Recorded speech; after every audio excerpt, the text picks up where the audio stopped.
നമ്മുടെ പുതിയൊരു വ്ളോഗിലേക്ക് എല്ലാവർക്കും സ്വാഗതം. നമ്മളെ ചാനൽ കണ്ട് ഇഷ്ടപ്പെട്ട ഒന്ന് സബ്സ്ക്രൈബ് ചെയ്ത് സപ്പോർട്ട് ചെയ്യണേ. മോൾക്ക് ക്ലാസ് ഇല്ലായിരുന്നു, കാരണം പെരുന്നാളിൻ്റെ അവധി അവർക്ക് ഇന്നലെ വരെ ഉണ്ടായിരുന്നു. ഇന്ന് സ്കൂളുണ്ട്. അപ്പോൾ ഇന്നലെ എടുത്തൊരു ചെറിയ വ്ളോഗാണ്. അപ്പം അത് എഡിറ്റ് ചെയ്ത് ഇന്നലെ ഇടാൻ പറ്റിയില്ല, അപ്പോൾ ഇന്ന് ഇടാമെന്ന് കരുതി. അപ്പോൾ രാവിലെ എണീറ്റപ്പം മഴയുടെ നല്ല കോളും കാര്യങ്ങളുണ്ട്, പക്ഷേ നല്ലോണം മഴയൊന്നും ഇന്നലെ പെയ്തില്ല. രാത്രിയിലുണ്ടായിരുന്നു, ഇന്നലെ പകലൊക്കെ പൊടിച്ചു പോയതാണ്. അപ്പം ഇന്നലെ അപ്പമായിരുന്നു രാവിലെ കാപ്പിക്ക് ഉണ്ടാക്കാമെന്ന് കരുതി. അങ്ങനെ അപ്പത്തിനുള്ള മാവെല്ലാം അരച്ച് തലേന്ന് വെച്ചിരുന്നതിൽ സോഡാപ്പൊടിയൊക്കെ ഇട്ട് സെറ്റ് ചെയ്ത് വെക്കാമെന്ന് കരുതി. പിന്നെ കുടിക്കാനുള്ള വെള്ളം വേണമായിരുന്നു. അങ്ങനെ കുടിക്കാനുള്ള വെള്ളം തലേന്ന് തിളപ്പിച്ചുണ്ടായിരുന്നു. പിന്നെ നമ്മൾ ജഗ്ഗിലോട്ട് മാറ്റിയപ്പം വെള്ളം കുറവായിരുന്നു. അപ്പം ഞാൻ വീണ്ടും വെള്ളം തിളപ്പിക്കാൻ വെച്ച് കൂടെ തന്നെ ചായക്കുള്ള കാര്യങ്ങൾ നോക്കി. രാവിലെ ചായ വേണമല്ലോ, അപ്പോൾ ചായക്കുള്ള കാര്യങ്ങൾ നോക്കി. പിന്നെ വെളിയിലോട്ട് നോക്കിയപ്പം കോളുണ്ട്. മഴ ചെറിയ രീതിയിൽ ഇങ്ങനെ പൊടിച്ചിട്ട് അതങ്ങ് പോകും. ആ കോള് കാണുമ്പോഴേക്കും വലുതായിട്ടാണ് പെയ്യുന്നതെന്ന്, ചെറിയ രീതിയിലൊരു പൊടുപ്പേ കാണത്തുള്ളൂ. അങ്ങനെ അപ്പോഴത്തേക്ക് നമ്മൾ ചായയൊക്കെ തിളച്ച് വന്നു, അതൊക്കെ മാറ്റി വെച്ചു. പിന്നെ അരി എടുത്ത് വെള്ളത്തിയിട്ട് ഇനി ഇത് കഴുകി ഗ്യാസിലോട്ട് വെച്ച് റൈസ് കുക്കറിലോട്ട് വെക്കണം. നമുക്ക് സ്കൂളില്ലെങ്കിൽ നമ്മൾ തലേന്ന് ചോറ് റൈസ് കുക്കറിൽ വെച്ച് വെക്കാറില്ലല്ലോ. അപ്പം അതിന് വേണ്ടി അരി എടുത്ത് കഴുകാനൊക്കെ ഇട്ട് പിന്നീട് ഇന്നൊരു ചെറിയ തോരനാക്കാമെന്ന് കരുതി. ഇതേ ഉണ്ടായിരുന്നുള്ളൂ മലക്കറിയായിട്ട്. അപ്പോൾ അത് എല്ലാം അരിഞ്ഞ് തോരനാക്കി. അപ്പോഴത്തേക്ക് കുഞ്ഞെണീറ്റ് അവളുടെ പല്ലേപ്പും കാര്യങ്ങളെല്ലാം കഴിഞ്ഞപ്പോൾ അവൾക്ക് മാത്രമായിട്ട് ഒരപ്പം ചുട്ട് പഞ്ചസാരയായിട്ട് കൊടുത്തു. കാരണം പനി ഉണ്ടായിരുന്നു. അപ്പം മരുന്നൊക്കെ പോയി മേടിച്ചായിരുന്നു. അപ്പം മരുന്നൊക്കെ കൊടുക്കണം. പിന്നെ രാവിലെ എന്തെങ്കിലും കഴിപ്പിക്കണമല്ലോ. ലേറ്റാണ്, വീട്ടിൽ നിന്നാൽ ലേറ്റാണ് അവൾ. അങ്ങനെ അവൾക്കുള്ള കാര്യങ്ങളെല്ലാം കാപ്പിയൊക്കെ ഉണ്ടാക്കിയപ്പോഴത്തേക്ക് ചേച്ചി പോയി നമുക്ക് സാധനങ്ങൾ മീൻ മേടിക്കാൻ പോയത്. അപ്പം മീനില്ല, അവിടെ മീൻകാരൻ ആരും ഇല്ലായിരുന്നു. അപ്പോൾ പിന്നെ മലക്കറി മേടിച്ചു. മലക്കറി നമുക്ക് കഴിഞ്ഞിട്ടുണ്ടായിരുന്നു. മലക്കറി, പാല്, മുട്ട അങ്ങനത്തുള്ള സാധനങ്ങളെല്ലാം മേടിച്ചുകൊണ്ട് വന്ന്. അപ്പോഴത്തേക്ക് മീനില്ലെന്ന് പറഞ്ഞപ്പോഴത്തേക്ക് പിന്നെ ഞാൻ വിചാരിച്ചു ഇഞ്ചി കിടപ്പുണ്ടായിരുന്നു, ഇഞ്ചിക്കറി വെക്കാമെന്ന്. അപ്പോൾ ഇഞ്ചി വൃത്തിയാക്കി ഇങ്ങനെ വട്ടത്തി അരിഞ്ഞിട്ട് എണ്ണയിലിട്ട് വറുത്താൽ ഞാൻ ഇഞ്ചിക്കറി വെക്കുന്നത്. ചിലവരിത് ഉണക്കും, അപ്പോൾ എണ്ണ കുറച്ച് മതി. ഞാൻ ഇങ്ങനെയാണ് വെക്കുന്നത്.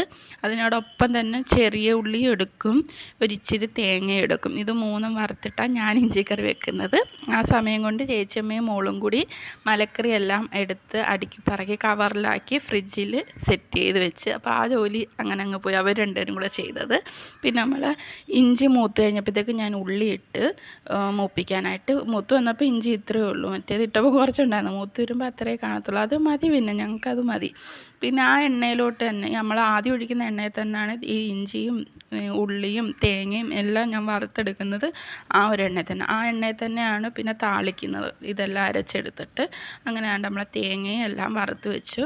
തേങ്ങയുടെ ചൂടാടുന്ന സമയം കൊണ്ട് നമ്മൾ ഉള്ളിയും ഇഞ്ചിയും ചൂടാറിയിട്ടുണ്ടായിരുന്നു. അപ്പോൾ അത് നല്ലോണം ഒന്ന് വെള്ളമൊന്നും ഒഴിക്കാതെ തന്നെ അടിച്ചെടുത്ത്. പിന്നീട് അപ്പോഴത്തേക്ക് തേങ്ങയുടെ ചൂടാറിയപ്പോഴത്തേക്ക് തേങ്ങയും ഇടേണ്ട പൊടികളെല്ലാം ഇട്ട് അത് നല്ലോണം പുളിയൊക്കെ ചേർത്ത് അരച്ചെടുത്ത്. ഇനി നമ്മൾ ആ ബാക്കി വന്ന എണ്ണയിൽ തന്നെ പാനൊന്ന് മാറ്റി, കാരണം അത് ചെറുതായിരുന്നല്ലോ. ഈ കറിവേപ്പില ഇല്ലായിരുന്നു. മലക്കറി മേടിച്ചപ്പം കറിവേപ്പില മേടിക്കാനും ചേച്ചി കടക്കാരെടുത്ത് വെക്കാൻ മറന്നു, പിന്നെ പോയില്ല കടയിലോട്ട്. ഇപ്പം കറിവേപ്പില ഉണ്ടായിരുന്നെങ്കിൽ അതും കൂടെ ഈ പച്ചമുളകിൻ്റെ കൂടെ ഒന്ന് വറക്കായിടായിരുന്നു. അങ്ങനെ പുളിയും കാര്യങ്ങളെല്ലാം ഉപ്പും കാര്യവും എല്ലാം നോക്കിയിട്ട് കറി നന്നായിട്ട് തിളച്ച് ഒരു പറ്റി വരുന്ന സമയമാകുമ്പോൾ ഞാനൊരു ഇച്ചിരി ശർക്കര ചേർക്കും. കാരണം മോൾക്ക് ഭയങ്കര ഇഷ്ടമാണ് ഇഞ്ചിക്കറി.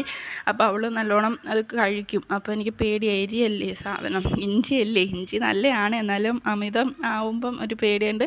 ഞാൻ ഇച്ചിരി ശർക്കരയും കൂടെ ചേർക്കും. എരിയും പുളിയും മധുരവും, കൂടുതൽ മധുരമൊന്നും അതിൽ കാണത്തില്ല, പക്ഷെ നമ്മൾ എരിയൊക്കെ ഒന്ന് ബാലൻസ് ചെയ്യും.